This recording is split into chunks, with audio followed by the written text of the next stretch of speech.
Hello and welcome to Rajshri Food. My name is Annuradha Toshniwal and I'm really going to teach you a lovely dish called the super fudge. Now there are fudges available in the market, but this is really a super duper fudge because it's made with the goodness of your home and with all the nice ingredients. It stays very well for a long period of time if you dry it enough, and you can travel with it very nicely. So let's get started. I'm going to take you through the ingredients now. So we have here 200 grams of condensed milk, 2 cups of sugar, 3/4 cup of cocoa, 2 to 3 tablespoons of breadcrumbs mixed with about a tablespoon of cocoa, half a cup of butter and half a cup of water. Now to our dish, we have greased our dish already, and what we are going to do now is take our breadcrumb and cocoa and our dish and sprinkle some of it to cover the whole base. So now we are covering the pie dish or any other dish that you want to use with the cocoa and breadcrumb mixture. Spread it evenly, and if you want, you can do the sides as well.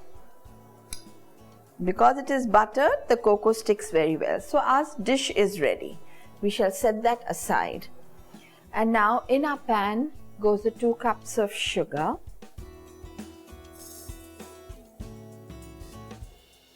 the whole tin of condensed milk,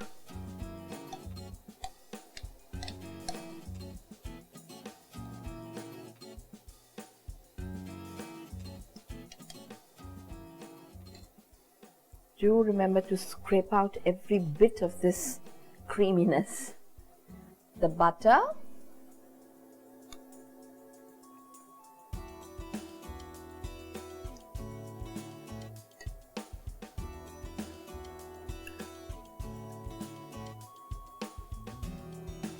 and the cocoa powder.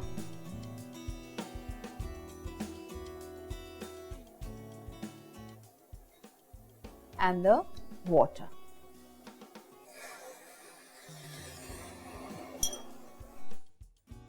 We have to keep stirring this till the sugar melts.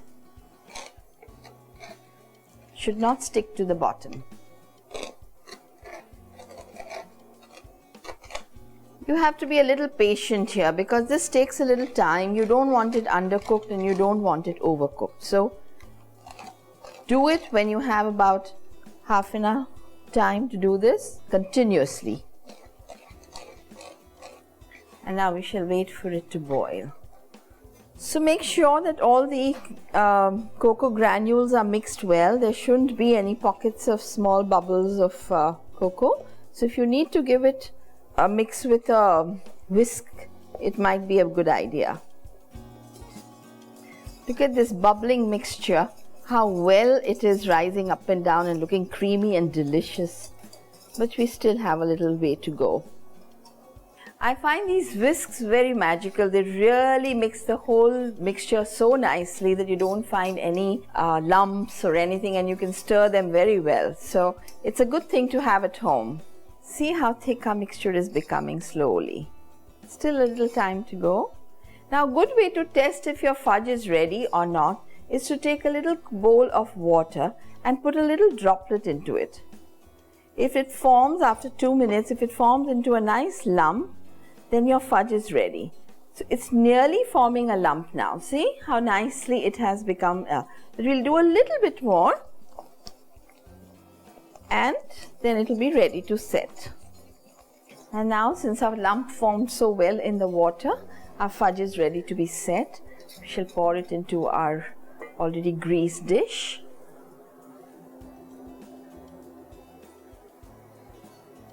So now we shall remove it from the fire and take it near our dish.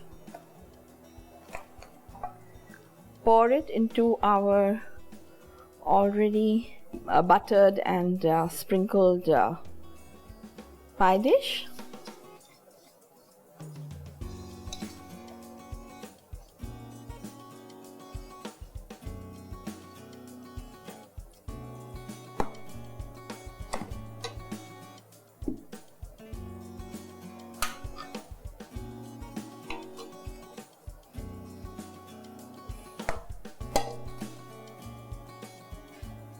Spread it evenly. So now we are leaving it to set in a pie dish. Let it cool down a bit, and as you can see, if I put my finger over it, it's still a little soft, but nothing is coming onto my fingers, so it's getting set. We have a bit of the mixture left over, the cocoa and the breadcrumb, which we are going to sprinkle over this.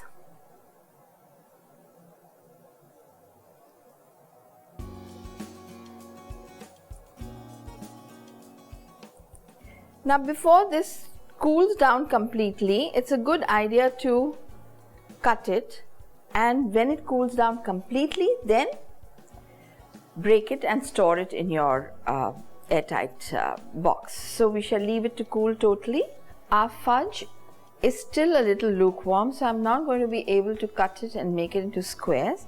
So I'm just going to make slightly deep grooves so I know exactly how big my fudge is going to be when I'm ready to cut it.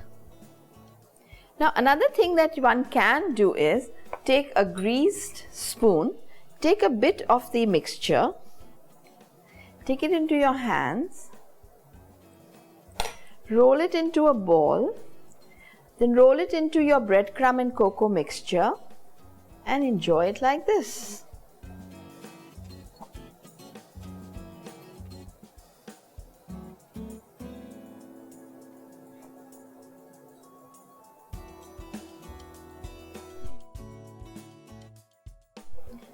So our fudge can be enjoyed individually or it can be cut into squares. So our fudge is ready, and I thoroughly enjoyed making it, and I hope you will make it for the festive season coming up. Thank you very much and see you very soon. Bye bye.